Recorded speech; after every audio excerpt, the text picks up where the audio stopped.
Bienvenue pour cette nouvelle vidéo. Aujourd'hui, on plonge dans des révélations fascinantes et percutantes de Franklin Nyamesi. Préparez-vous à découvrir des informations inédites et des vérités qui vont chambouler votre perception. C'est parti. Le Mali récupère calmement son or. Voici plusieurs mois qu'il y a un duel qui se déroule au Mali et puis dans les prétoires du droit international entre la société sud-africaine et partiellement, je pense aussi canadienne, Barrick Gold, société d'exploitation de l'or, et l'État du Mali. L'État du Mali qui depuis 2021 a entamé, notamment à partir de 2022, une révolution de la souveraineté, une révolution pour aller vers son indépendance réelle et non plus une indépendance sur papier jetable. L'État du Mali a entrepris d'augmenter la part de l'État, c'est-à-dire du peuple malien, dans les richesses exploitées au Mali. Parce que le Mali est l'un de ces pays qui aujourd'hui résume tout le paradoxe et toute la contradiction dont l'Afrique souffre depuis plusieurs siècles, à savoir d'être le continent le plus riche en ressources naturelles et le continent le plus appauvri en ressources technologiques, en ressources commerciales, en ressources industrielles, en ressources bureautiques, en ressources dernier cri. Comment peut-on être le continent le plus riche en ressources naturelles et être le continent le plus appauvri en ressources technologiques, en ressources financières, en ressources monétaires? Voilà le grand paradoxe qui explique la misère artificiellement entretenue des Africains depuis 600 ans. Le président Assimi Goïta et ses compagnons du CNT malien ont décidé de mettre fin à cette contradiction. On ne peut pas être un pays riche et avoir une population appauvrie. On ne peut pas marcher sur l'or, sur le diamant, sur le pétrole. On ne peut pas marcher sur le gaz, on ne peut pas marcher sur le manganèse, l'uranium. Et à côté de cela, dormir pendant toutes les années de sa vie dans le noir. Boire de l'eau sale. Ne jamais être soigné dans un dispensaire, un hôpital, dernier cri. Ne pas bénéficier de l'Internet à bas prix, d'un système de transport de qualité. Ne pas bénéficier d'écoles, de collèges, de lycées, d'universités de haut niveau. Sido Babi, je te salue. On ne peut pas faire cela. Le président Assimi Goïta et ses compagnons ont dit non à cette incongruité, à cette aberration, non à cette antinomie. Un pays naturellement riche et circonstanciellement pauvre est un oxymoron. L'oxymoron ou l'oxymore est cette figure de style qui associe deux concepts aux propriétés absolument opposées. Par exemple, quand on dit une glace chaude, l'expression une glace chaude est un oxymoron ou un oxymore, de la même façon que l'expression le Mali pauvre. Il y a une contradiction entre Mali et pauvre. Parce que le Mali est l'un des pays les plus immenses et c'est l'un des pays les plus riches au monde. Donc, rien que le fait de classer le Mali parmi les pays pauvres, c'est une contradiction dans les termes. Car dans le concept de Mali, que vous l'étudiez du point de vue historique, étymologique, ou que vous l'étudiez en évaluant concrètement le potentiel de la terre malienne, de la société malienne, il n'y a pas de place pour la pauvreté. La pauvreté est, par rapport au Mali, comme une glace est par rapport à la chaleur. Or, les pays africains qui ont été soumis à la triple barbarie négrière, coloniale, néocoloniale, et qui ont été maintenus dans des dictatures ou des régimes mous, vassaux et valets de l'impérialisme international, sont tous des pays qui remplissent cette condition, sont des pays oxymorisés. Ce sont des oxymorons de pays. Ils ont tout, mais leur population n'a rien. Ils exportent tout ce dont a besoin l'Occident, le Moyen-Orient, l'Asie, l'Amérique du Nord. Ils exportent tout ce dont les autres continents ont besoin pour produire des produits finis qui leur sont revendus 20 fois, 30 fois, 100 fois plus cher. Et comme ils ne peuvent pas acheter les produits finis qu'on fait avec leurs propres matières premières, ils sont obligés d'accepter des crédits pourris de la Banque mondiale, du Fonds monétaire international, les crédits pourris du Club de Paris, du Club de Londres, du Club de Bruxelles, etc., qui les maintiennent dans une dépendance telle que Finalement, ils sont dans un cercle vicieux. Ils doivent toujours donner des plus grandes quantités de matières premières non transformées pour payer leurs dettes. Et comme les matières premières voient les prix déterminés, non pas en Afrique, mais en Europe, et en Amérique et en Asie, les escrocs capitalistes internationaux ont tranquillement la possibilité de faire baisser les prix des matières premières pour augmenter le coût des crédits et par là maintenir les Africains dans une pauvreté absolument volontaire. Mes chers amis, soyez hyper actifs. Ils essayent de tout faire pour interrompre cette conférence. Je crois qu'ils mesurent de mieux en mieux. Ils mesurent enfin la masse volumique de votre serviteur. Ils se rendent compte que je suis un serviteur du Verbe qui libère. Ils attaquent. Ils mettent des logiciels en mouvement. Ils essayent d'étouffer mes machines. Vous pouvez y résister en écrivant de temps à autre régulièrement Good Life. Vous pouvez y résister en mettant des cœurs, des émoticônes et en faisant des commentaires de telle façon que votre activité prouve votre intérêt pour ma liberté d'expression. Je l'ai souvent dit et je le répète, pour moi, mettre un émoticône sur une de mes conférences ne signifie pas que vous êtes d'accord avec ce que je dis, mais que vous êtes d'accord que j'ai le droit de le dire. Vous êtes essentiellement, en tant que mes auditeurs, auditrices, dans la posture de m'aider à assumer ma liberté d'expression. Je ne vous demande pas d'adopter aveuglément mes opinions. On m'appelle le docteur des preuves parce que je ne marche pas avec les moutons et je ne moutonise pas ceux qui m'entourent. Chacun peut penser librement, mais moi je donne toujours les moyens à chacun de le faire par lui-même. Bon, donc ne les laissez pas nous interrompre. Vous savez les règles de la fameuse guerre informationnelle qu'ils nous ont imposée, c'est que je dois être vif comme vous. Chacun d'entre nous ici, dans sa position, participe à la résistance pour l'émancipation de l'Afrique. Ne négligez pas les petits gestes. Vous pensez que ce sont des petits gestes, mais la somme de vos petits gestes produit une grande puissance médiatique et communicationnelle. Vous le savez maintenant. Bon, très bien. Donc, Good Live, vous l'écrivez de temps en temps, vous mettez des émoticônes, vous mettez des commentaires, vous restez actif, pas passif. Et n'oubliez surtout pas de partager sur vos réseaux. Ne regardez pas cette émission sans l'avoir donnée sur vos différents réseaux. Merci. Je reviens au Mali et je parle en même temps de toute l'Afrique. Il nous impose un modèle qui consiste à exporter ce que nous ne consommons pas et à consommer ce que nous ne produisons pas. Ce qui fait que tous nos pays, depuis pratiquement leur pseudo-indépendance des années 60, sont devenus dépendants de la dette. Et ils ont généré la dette pour nous obliger à payer en matières premières, à ne pas transformer nos matières premières chez nous, à les leur donner. Eux, ils font travailler leurs usines dans le Nord, en Europe, en Amérique.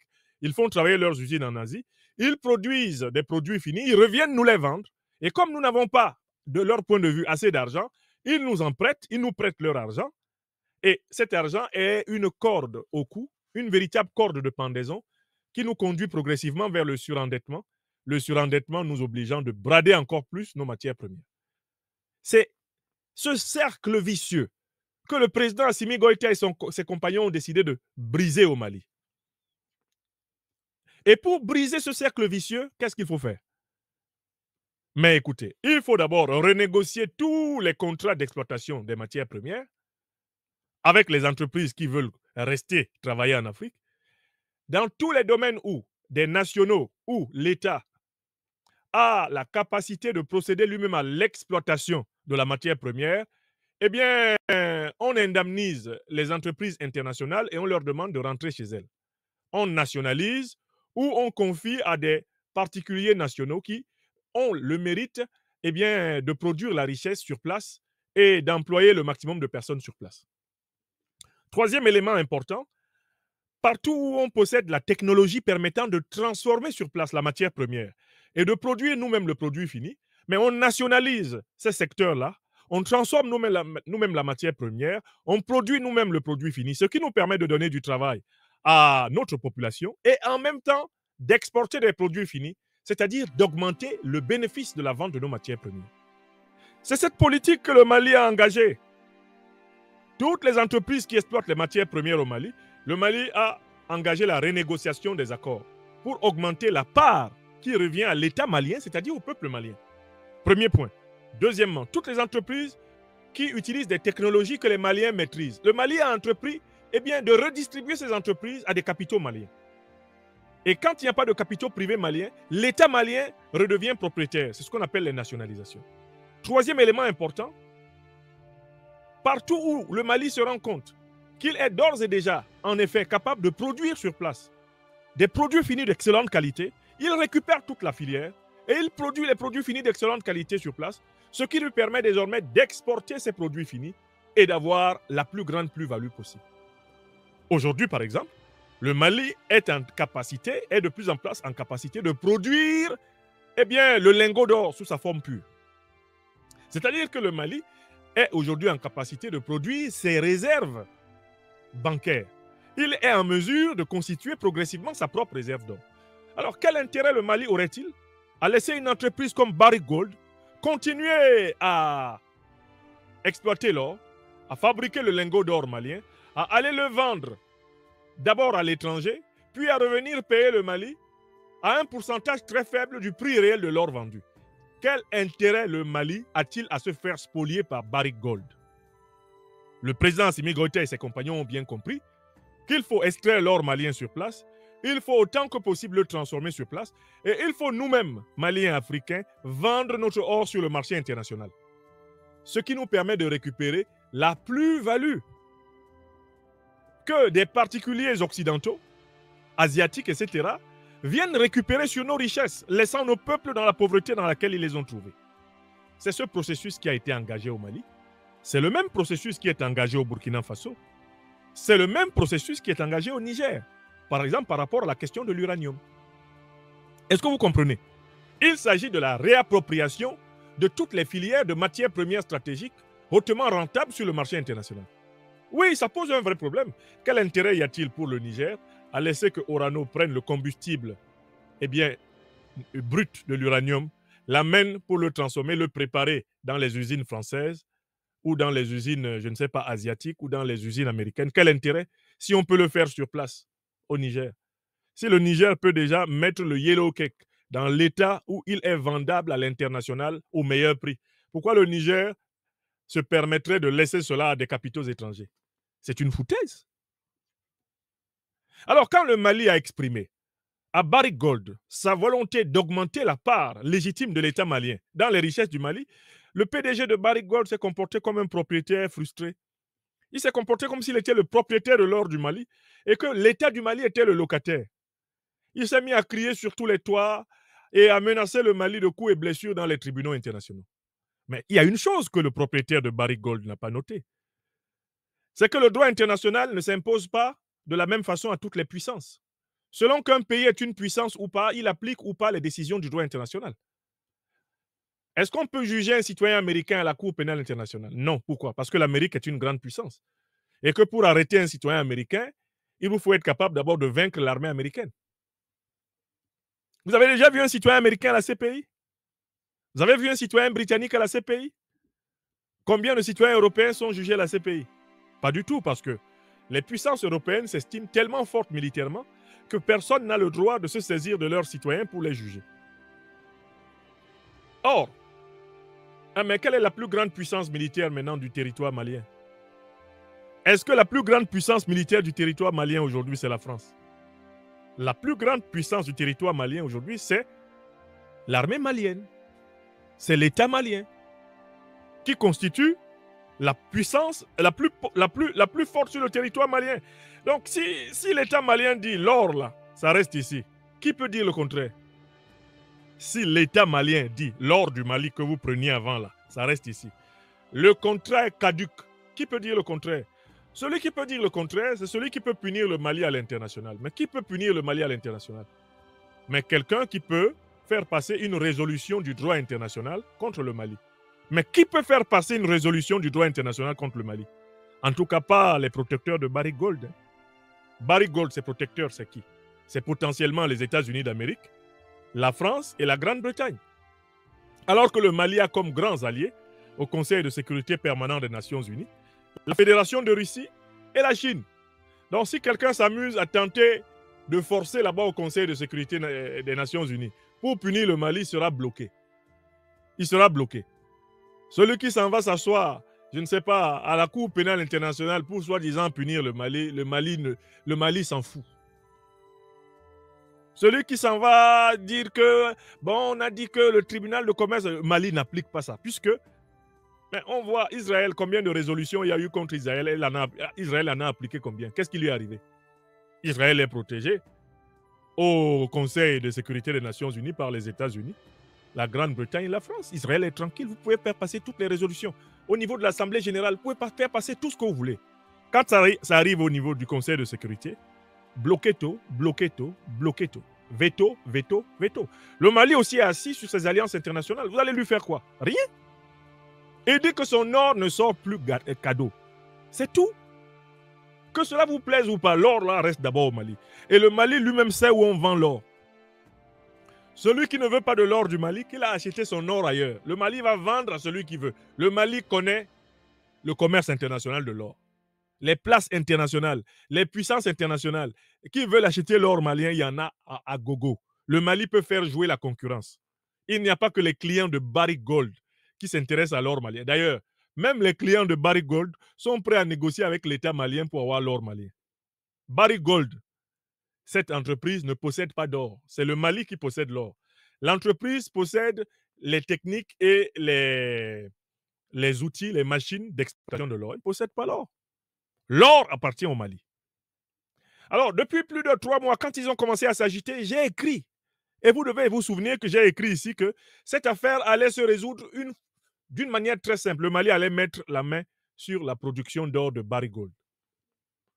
Le Mali allait laisser Barrick Gold exploiter, sortir, transformer, lingots, exploitation, l'or sous forme de poudre, l'or sous forme liquide, l'or sous forme lingot, déposé, exploitation, l'or sous forme de poudre, l'or sous forme liquide, l'or sous forme lingot, déposé. Quand Barrick Gold va finir d'entasser et qu'ils vont vouloir ramasser pour partir avec comme d'habitude, le président Assimi Goïta va dire déposez ça là par terre. Le président Assimi Goïta va dire problème t'as là. Nyamorode, déposez ça là. Déposer. Et c'est ce que j'ai dit ça il y a 3 mois. Je ne sais pas pourquoi les gens s'embrouillent. Oh, Barrick Gold est allé parler au Canada. Barrick Gold est allé parler aux États-Unis. Barrick Gold est allé. J'ai dit, moi je connais mon type.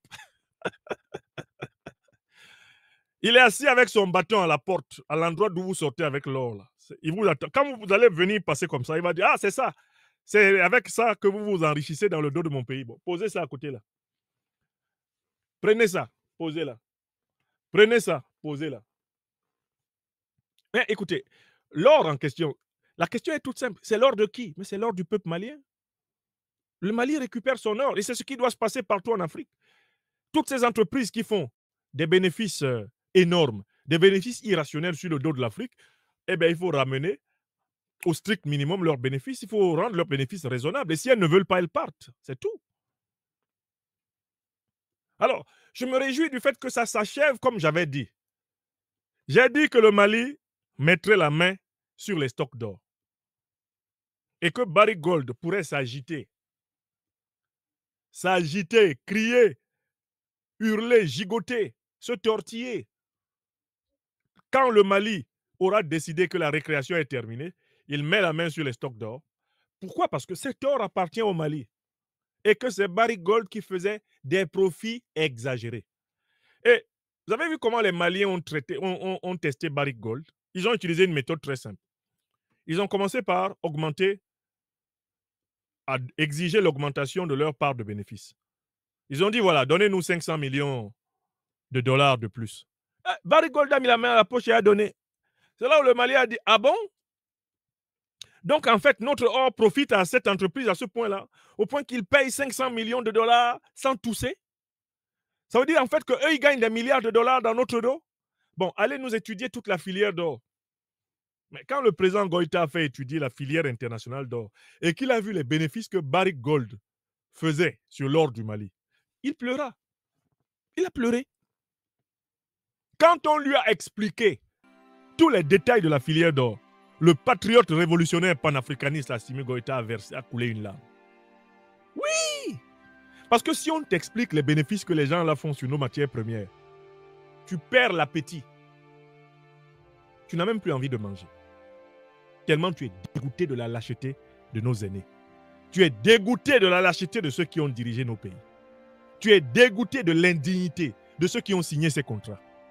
Tu as honte à ce moment-là d'être africain. Tu dis, mais ce n'est pas possible. Comment ai-je pu naître dans le même pays que les gens qui ont signé ce contrat? Prenez un pays comme le Niger. Les gens se sont levés, ils ont signé un contrat que l'exploitation de l'uranium est à la disposition de la France sur 65 ans. Des êtres humains ont signé ça. Ils ont signé ça. 65 ans. Allez-y, servez-vous. Et on appelle ça contrat. Est-ce que ça mérite le nom de contrat? Une affaire dans laquelle unilatéralement, je me dépossède pour toi. C'est un contrat? Non, c'est une trahison. Et c'est là qu'il ne faut pas se laisser griser par les formes du droit. Il faut toujours s'intéresser au fond. Car dans le droit, il y a certes ce qu'on appelle la légalité. Mais il y a également la question de la légitimité. Un contrat peut être légal, mais ne pas être légitime. Et le formalisme juridique a parfois été l'entourloupe à partir de laquelle les pires escroqueries internationales ont été possibles. Étudiez par exemple au XIXe siècle la fameuse histoire des protectorats qu'on a fait signer à des chefs traditionnels africains et qui ont été transformés en colonisation. Étudiez cette histoire, vous n'en reviendrez pas. Vous verrez comment on a utilisé le droit international comme en fait un outil de filouterie. On te fait signer un document qui est écrit dans une langue que tu ne comprends pas. Et plus tard, on t'explique qu'en fait, tu as signé que désormais, tu es soumis à une puissance. Et que c'est trop tard, puisque en droit, quand tu as signé, tu es engagé. Plusieurs chefs traditionnels africains ont engagé leur communauté sous la domination coloniale en signant des documents qu'ils ne comprenaient pas. Et d'ailleurs, on leur faisait signer un document et ensuite, on écrivait autre chose dans le document que ce qu'ils croyaient avoir lu. On imitait leur signature sur un faux document et on leur montrait en disant voilà ce que vous avez signé. Si vous étudiez l'histoire des accords et des traités coloniaux, vous vous rendrez compte de la filouterie, de la ruse, vous vous rendrez compte de la perfidie, de la cupidité des impérialistes et des colonialistes. Leur droit n'est rien d'autre, la plupart du temps, que la somme des mensonges légalisés. Des mensonges avec timbre et cachet. C'est ce qu'ils appellent le droit international, la plupart du temps. Les colonialistes, les négriers, les impérialistes. Le droit international, au demeurant, on le sait, est dans tous les cas le reflet du rapport de force international entre les puissances. Il n'y a pas de droit international pur, sauf dans les théories des philosophes et des juristes du droit a priori. D'accord? Comme le célèbre Hans Kelsen, au début du XXe siècle, qui a brillé par sa fameuse théorie du formalisme juridique. Mais sur la Terre, ici, là, le droit est un rapport de force qui est plus ou moins contractualisé à l'avantage plus ou moins avéré de l'une ou de l'autre ou des deux parties. Donc, je voudrais ici saluer le président Assimi Goïta et ses compagnons pour avoir tiré la seule conclusion qui s'imposait, rendre au peuple malien ce qui est à lui. L'or du Mali aux Maliens. La récente décision du Mali de récupérer son or face aux multinationales étrangères est une excellente nouvelle, tant sur le plan économique que politique. Ce retournement symbolise une forme de souveraineté retrouvée pour le pays, permettant ainsi de reprendre le contrôle sur ses ressources naturelles. L'or, l'une des principales richesses du Mali, a été largement exploitée par des entreprises étrangères, souvent sans que les bénéfices ne profitent réellement à la population locale. Ce mouvement peut être perçu comme un signe de renouveau pour la nation malienne qui cherche à rééquilibrer les rapports de force avec les puissances économiques mondiales. Le Mali, comme de nombreux autres pays d'Afrique, a longtemps été une terre d'exploitation pour les multinationales. Les entreprises extractives ont souvent bénéficié de conditions fiscales et réglementaires favorables, laissant peu de retombées économiques pour la population locale. La décision de récupérer son or pourrait signifier un pas vers une gestion plus équitable et plus transparente des ressources naturelles, permettant au pays de mieux gérer ses richesses et d'investir dans des secteurs stratégiques tels que l'éducation, la santé ou les infrastructures. Cela pourrait également renforcer la position du Mali sur le plan international, en tant que nation capable de défendre ses intérêts et de ne pas se laisser exploiter. En somme, la récupération de l'or par le Mali est un pas important vers l'autonomie économique et la justice sociale. Cela représente un modèle à suivre pour d'autres pays africains et plus généralement pour toutes les nations riches en ressources naturelles qui aspirent à une gestion plus équitable et responsable de leurs biens. C'est une avancée majeure dans la lutte pour la souveraineté économique et c'est une nouvelle positive, tant pour les Maliens que pour l'Afrique dans son ensemble.